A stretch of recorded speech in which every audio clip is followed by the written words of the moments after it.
aujourd'hui beaucoup de nouveautés. Nouvelle caméra, cette fois c'est filmé au téléphone, on va faire des essais, on va voir ce que ça donne au niveau des coloris. Donc aujourd'hui je vous emmène voir Dreux et ses alentours. Alors Dreux, petite ville d'Eure-et-Loir, Dreux qui se trouve ici.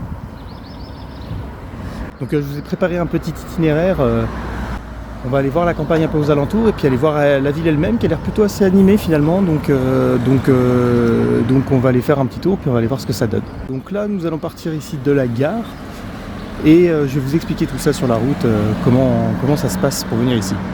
Donc parlons un peu transport à Dreux. Alors déjà pour venir à Dreux, depuis Paris il faut 1h10 et l'avantage c'est que la gare SNCF est sur le réseau transilien. Donc c'est la ligne N qui part de la gare de Montparnasse et qui se rend directement à Dreux. Le tarif il est de 18 € si je crois bien. En tarif plein adulte, donc vous arrivez très vite à avoir des tarifs réduits avec des cartes, avec des choses comme ça. Donc vous avez la gare ici qui vous donne en plus directement accès à la gare routière. Et donc depuis la gare routière vous avez à peu près 25 lignes qui desserrent complètement toute la ville de Dreux. Qui vous permet de partir vous promener un petit peu à droite à gauche suivant vos points de départ. Alors nous aujourd'hui comme il fait beau on va pas le faire, on va essayer de voir un petit peu ce que tout ça donne à pied directement. Mais en tout cas si on a envie de revenir ou si à un moment j'en ai marre, je suis fatigué et que je veux retourner en bus, et ben ce qui est assez cool c'est que je me dis qu'il y a de la disponibilité avec des fréquences qui ont l'air quand même plutôt pas mal sur certaines lignes. Les amis, vous ne regarderez pas mes temps de trajet parce que vraiment j'essaie de faire des prises de vue qui sont à la fois sympas et sans voiture pour éviter d'avoir trop de parasites. Vraiment c'est très très compliqué. Donc moi ce que j'ai fait c'est que j'ai remonté l'avenue qui vient de la gare direction le Verneuil pour essayer de sortir un petit peu de la ville parce que je suis pas parti avec beaucoup d'eau et surtout j'avais rien à manger, donc du coup je me suis dit je vais essayer de trouver ça sur la route en passant par un axe principal et j'ai rien trouvé, donc il n'y avait pas ni toilettes publiques, ni petit commerce, ni rien. J'ai trouvé 2 enseignes de nourriture de grandes chaînes américaines, mais c'est absolument tout ce que j'ai trouvé. Alors là-bas il y a une jolie petite église, et ici les églises elles ont des toits pointus et noirs.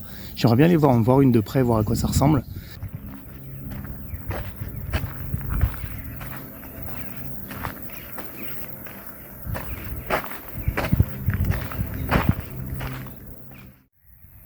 Alors ça c'est plutôt assez sympa, ils ont fait un espèce de petit espace, bon en bord de route mais ça circule pas trop ici, c'est une petite route celle-ci, et ils ont mis un petit banc près des champs pour qu'on puisse s'installer avec des poubelles, pour qu'on puisse avoir les commodités.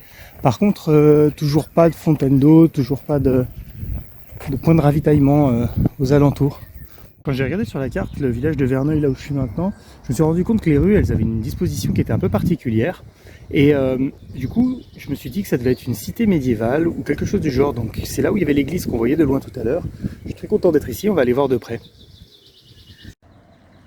Donc voilà le fameux clocher noir, il y en a beaucoup dans le coin. C'est assez impressionnant je trouve.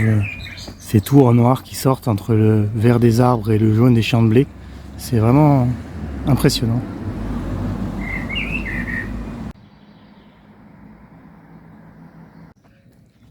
Et puis visiblement le bus il vient par là, il vient jusqu'ici. Bon ce que je pensais être la cité médiévale était finalement qu'un quartier d'habitation. Plein de pavillons assez riches, pas grand intérêt. Jusqu'à ce que j'en sorte et que finalement de l'autre côté je tombe sur cette curiosité architecturale. Je vais aller voir un peu de près ce que c'est parce que ça m'intrigue quand même.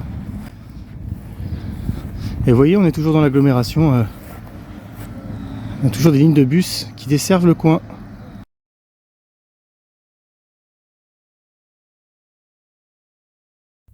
Bon les amis, je vais vous le dire tout de suite, ça fait 2 heures que je marche là. Et en fait, il n'y a aucun intérêt. Honnêtement, il n'y a aucun intérêt. Alors, ouais, il y a des grands espaces. C'est vrai que ça pourrait être hyper joli ici.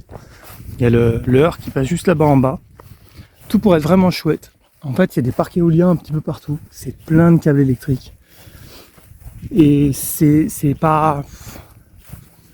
Franchement, jusque-là, c'est pas hyper intéressant. Je vais quand même rester sur mon objectif de redescendre sur l'Eure en bas. Je suis pas hyper convaincu. Je suis pas hyper convaincu.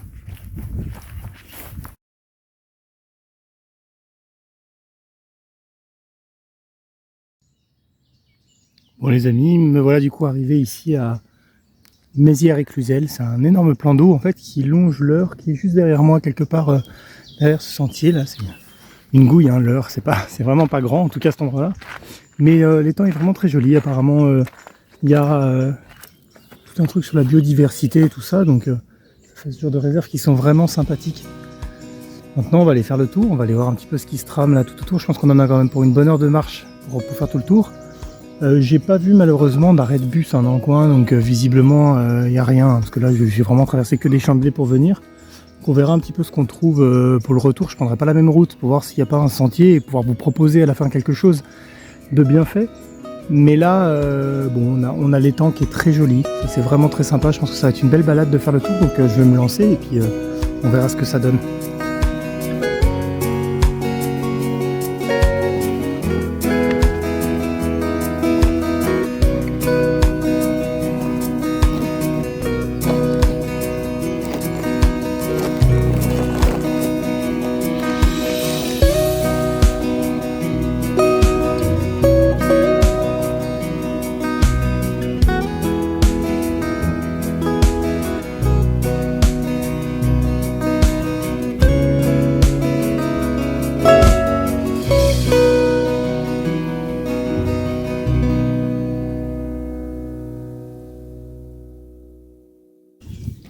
Voilà le plan d'eau de Mézières et Cluzel. Donc cet endroit, en fait, c'est une ancienne carrière qui aujourd'hui sert un petit peu d'écopole, qui a été, dont ils ont laissé l'eau prendre les dessus et remplir le trou béant qu'il y avait. Ici, ils extrayaient du granulat, et notamment le granulat qui a servi au béton de la tour Montparnasse. Et donc, après l'arrêt de l'exploitation dans les années 70, ils ont décidé de le laisser se remplir, de laisser la nature reprendre ses droits sur le lieu. Et petit à petit, c'est devenu une réserve naturelle. Puis plus tard, il a été aménagé pour vraiment le devenir, à proprement parler, devenir à la fois un lieu de promenade et un lieu plutôt aéré, et c'est vraiment très sympathique. Et à la fois une réserve pour que beaucoup de volatiles, d'oiseaux en tout genre, se reproduisent tranquillement. Donc voilà, là j'ai trouvé un petit bâtiment, donc visiblement c'est comme pas un musée, mais disons que c'est un lieu qui est là pour expliquer, montrer comment c'est aménagé, etc. Qui s'appelle la Maison des espaces naturels de l'Aglo du pays de Dreux, dans le Val de l'Eure. Donc ils ont installé ça parce que du coup il y a le fameux étang qui est juste à côté. Moi à l'heure à laquelle je tourne là, c'est fermé, donc je ne pourrais pas vous y emmener. En tout cas, sachez que c'est sur le trajet, donc vous pourrez venir y jeter un œil.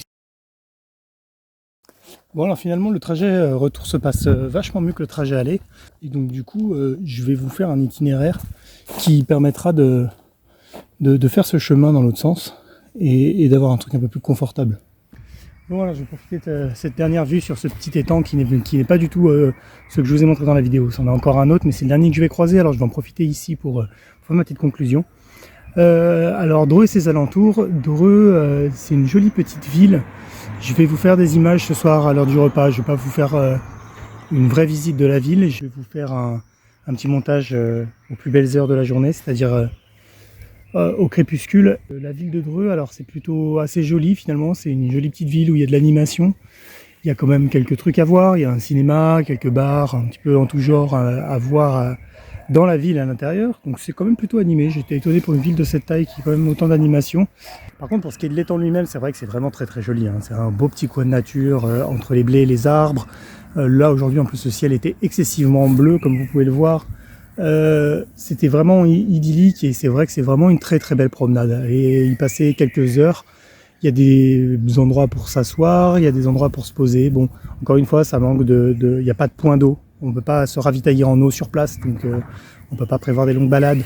Il n'y a pas de toilettes non plus, il n'y a qu'un ou peut-être 2 toilettes sur toute la balade du pourtour. Donc au même titre que les bus, en fait, rien n'est fait pour venir s'y promener. Ce serait un lieu à s'y rendre avec soit ses parents s'ils sont un peu âgés, soit pour des familles avec des enfants bas âge, ça correspondrait très bien. Le problème qui se passe, c'est que tout est fait pour faire en voiture. Vous avez envie d'y aller en transport en commun, c'est tout à fait faisable, hein. Comme je vous le disais au départ de Paris, ça reste quand même beaucoup de goudron, hein, pour y aller, pour s'y rendre et pour en revenir, hein, de Dreux même. Donc à bon entendeur, hein, si un jour il y a quelqu'un du conseil général de l'agglomération de Dreux qui qui entend ces mots, ça peut valoir le coup de prévoir peut-être un itinéraire ou deux. Il y a des personnes qui sont coincées dans la ville en fait de manière quotidienne, des personnes qui ont envie aussi de profiter d'un peu de brin de nature assez simplement, facilement. J'ai absolument pas vu d'infrastructures, de structures permettant aux Parisiens, à ceux qui habitent intramuros, peut-être de s'extérioriser un petit peu de temps en temps, et ce qui est vraiment dommage, parce qu'il y aurait du potentiel, il y aurait quelque chose à faire ici, faire connaître un peu plus la région, je pense, ça mériterait. Mais voilà, je pense qu'il faudrait développer un peu plus les transports en commun, ne serait-ce que sur les périodes d'été, peut-être, je sais pas, créer une navette ou rallonger certaines lignes de bus de manière ponctuelle, et puis ajouter les commodités, quoi. C'est-à-dire là, il n'y a pas de point d'eau, de rajouter des toilettes, parce qu'il y a vraiment rien. Il y a des endroits où on ne sait même pas vraiment si on va y avoir accès. Donc voilà, bon, ça restait quand même une très belle découverte. Je suis très content d'avoir vu cette région parce que c'est quand même un coin dont on peut parler finalement et qui a quand même ses atouts.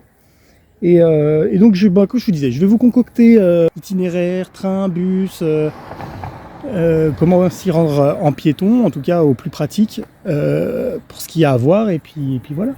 Donc sur cette belle nature, tout ce qu'il me reste à vous dire, c'est à la prochaine. J'espère que ça vous a plu. N'hésitez pas toujours, hein, Instagram, Facebook, vous connaissez, les abonnements, la petite cloche en bas. Je vous en passe des meilleurs. Vous avez l'habitude de regarder YouTube, j'imagine. Donc voilà, je vous embrasse fort et puis je vous dis à très bientôt. Allez, ciao.